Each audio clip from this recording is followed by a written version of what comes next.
Welcome back. It is time for game number 3 here in our matchup between EG.iNcontroL and EG.IdrA. First 2 games were taken by IdrA. I mean, game 1, we had that nice little push by EG.iNcontroL onto the 3rd, but it just wasn't enough. IdrA held it like a boss and went on to win the game. Game 2, those very important 6 Zerglings making it inside the base of InControl, not only having to deal with that, but also just macroing behind it. Couldn't do it. IdrA pushed with the Infestorlings, caught InControl's army off guard, and now we're moving into game number 3, which is here on Daybreak. And we are already live in this game, so let's switch on over. Thanks for joining us here for the Most Evil Genius.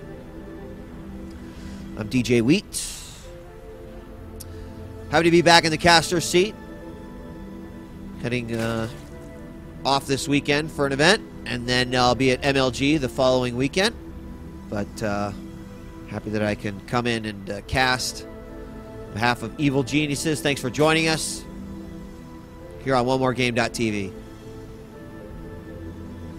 In the northeast position as the green Zerg. Did you know that IdrA likes to play green Zerg? If you asked him right now, what color do you like to play? Green Zerg would be his answer. He's in the northeast position. Get up for EG.IdrA.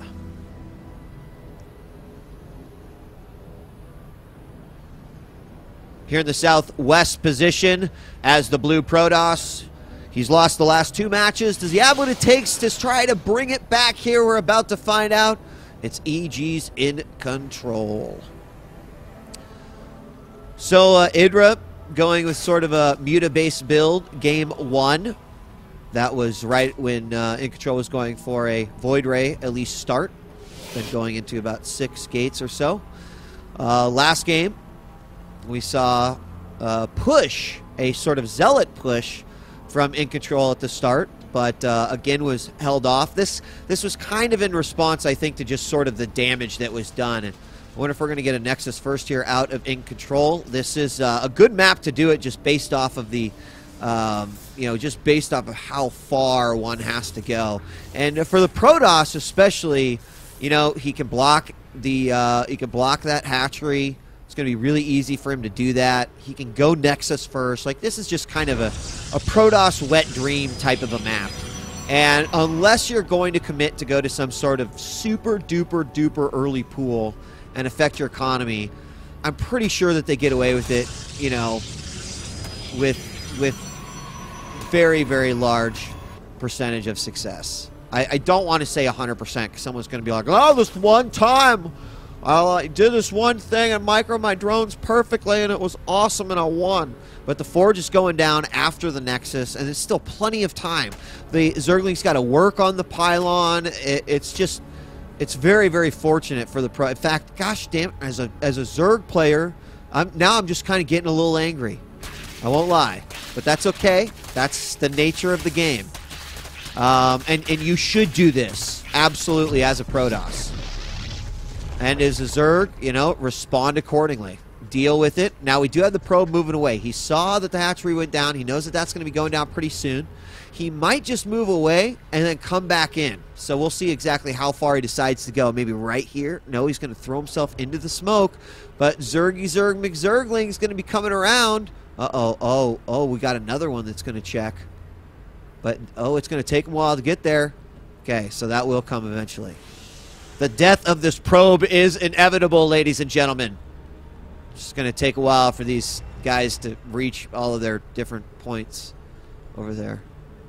But pretty awesome. So here's the drone going over. Won't have a block on the 3rd. Gateway up. 2nd cannon as well to prevent any sort of superling run by, which is certainly a possibility. And, what? Oh, he split them. He split them. Not quite nice.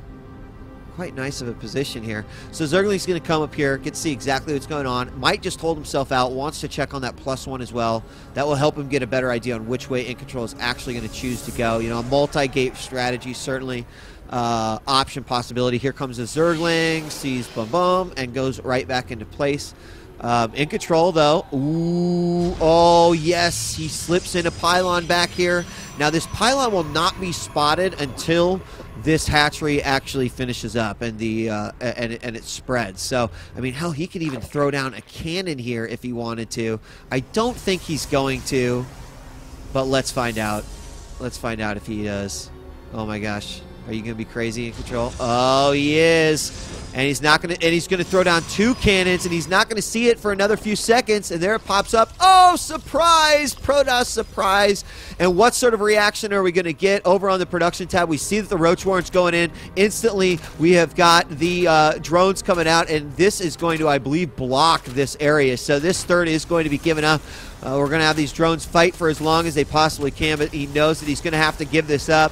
Just take it away. You're not going to be able to stop it. And the Zerglings come back, and there it is going to go down.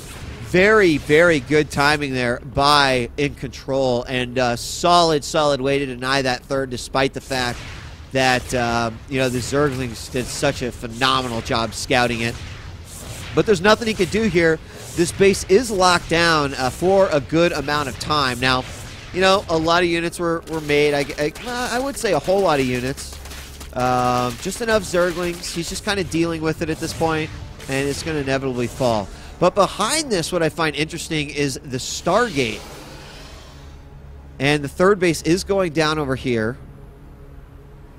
So what I find, yeah, I kind of like the Stargate.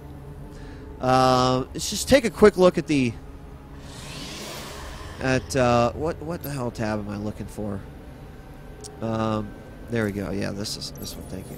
So I just want to look at the gas intake. Hold on, we have Zerglings moving up as well. Meet the Zealots. Speed is only a quarter away done, so forget about that idea. But a good amount of gas here to, you know, and this is what I was wondering. Okay, so pumping out several Void Rays here. May choose, because keep in mind, in game number 1, the big problem wasn't necessarily the composition that EG.iNcontroL went for. The composition was okay.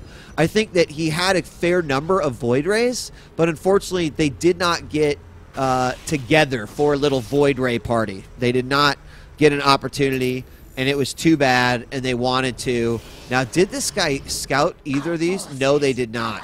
So not only is EG.iNcontroL starting to regain some map control here, but he's going to be surprised with 4 Void Rays. And you know what? Make that 6 Void Rays to order. So behind that, though, we've only got 1 gate. And I mean, I guess if you're going to go double Void Ray, it's pretty much all you can do.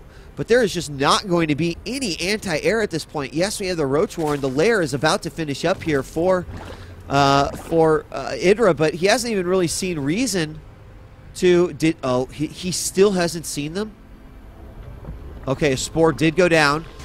Oh my gosh, this is going to be bad. Spore down over here. 1 already up. Queen's going to fall.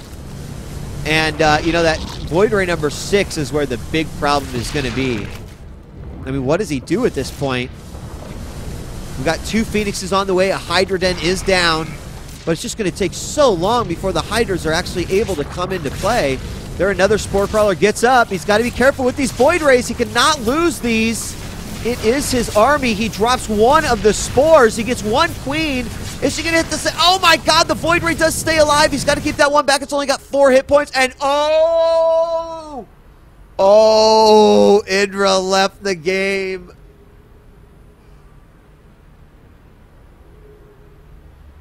Snap. Game goes to EG.iNcontroL with a nice strat there, taking what he had in game number 1 and making the most of it in game number 3. Scouted a little too late, and to be fair, I gotta check the vision. Yeah, not scouted at all. So there you go. There were 6 Void Rays there, a Phoenix. Yeah, that wasn't going to happen at all. So game 3 does go to EG.iNcontroL. He's 1 game away from tying it up. These are best of 5s. Following this matchup, we're going to have EG.IdrA taking on EG Machine. And thank you for joining us here this evening on OneMoreGame.tv. We're going to take a quick break, and when we return, the most evil genius matchups continues between EG.iNcontroL and EG.IdrA. I'm DJ Wheat. Don't go away. We'll be right back. Listen up, StarCraft II players. If you're one of those competitive online gamers, Beyond Gaming has something awesome for you. Introducing BGLink. It's a small, light application that will let you join SC2 matches and tournaments on BeyondGaming.com without even opening a web browser. The best part is, while you have the application open, it will recognize when you start your official BG match against your opponent, record your StarCraft II match data and stats, and automatically report it to BG. No more filing disputes because your opponent rage quit and didn't report match results like on other sites. All you have to do is input your BNet name into the settings of the application and start joining matches. The best part is all this functionality is